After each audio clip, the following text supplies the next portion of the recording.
At 4 a.m. on a Friday morning, a man hurled a Molotov cocktail at the home of OpenAI CEO Sam Altman. The gate caught fire, and while no one was hurt, the physical reality of the threat was unmistakable. That same weekend, a separate pair of suspects allegedly fired a gun at Altman's house. Just a few days prior to that, an Indianapolis city councilman had 13 rounds fired at his front door, with a note left behind reading, "No data centers." The man arrested for the Molotov attack, Daniel Moreno Gama, arrived with a clear intent. He carried a manifesto declaring AI executives to be sociopathic liars, arguing that lethal force was a required response to their work. This logic stems directly from the warnings shared by the AI industry itself.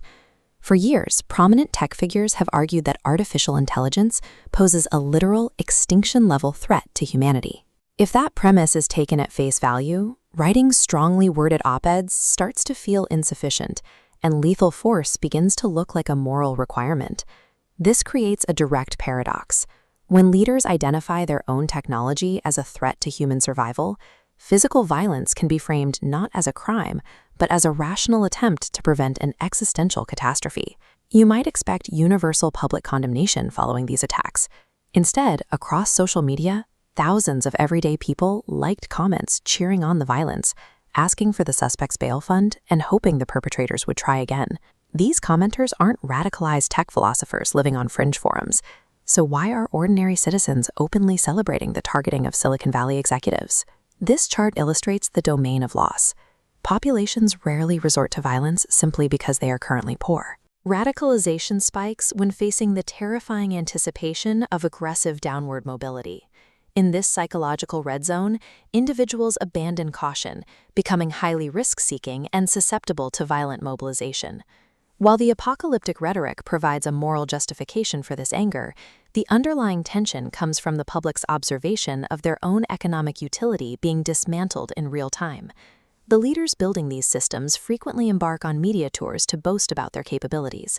In almost every interview, they casually predict that the entire white-collar labor force is only a few years away from total obsolescence.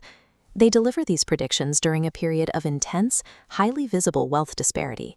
The public is watching housing costs skyrocket, while the top 1% pull further away, making AI a prominent symbol of resource concentration.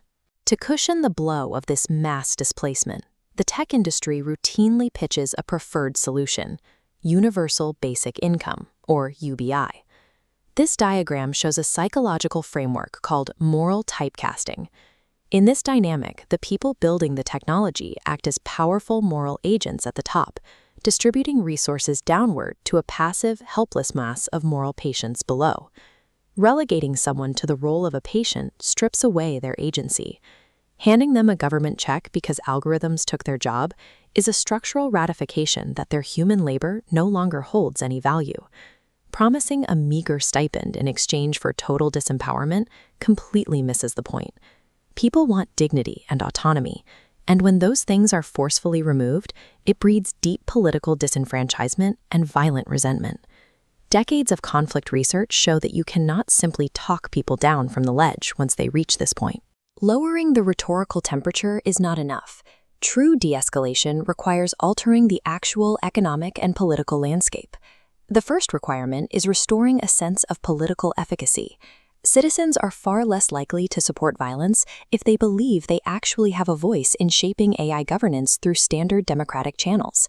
For that to work, the AI industry has to step back. They must willingly submit to meaningful public oversight, rather than deploying endless lobbying capital to bypass the institutions designed to protect the public. The second step is changing the economic trajectory. Instead of pushing UBI, we need a massive, coordinated effort, a Marshall Plan for AI education, aggressive reskilling, and entrepreneurial empowerment that gives workers a credible path upward. Third, we have to break the Messianic framing. Tech leaders need to drop the world-ending hyperbole and start addressing the grounded, very real anxieties of the people whose livelihoods are on the line. The historical record is consistent on this point. Organized anger and political violence only subside when ordinary people are handed back a legitimate, active role in deciding their own future. AI offers the capacity to expand human output and solve complex scientific problems. However, the current trajectory is stressing social stability to a breaking point before those benefits can even be realized. A handful of executives cannot act as the sole, unquestioned architects of our collective reality without eventually provoking a mass revolt from everyone they exclude. To survive this economic transition, the tech industry is going to have to consciously and deliberately surrender its monopoly on power. Technological progress is not an inevitable wave we simply endure. It remains a series of choices, but only if the public is allowed to regain an active, deciding role in where those choices lead.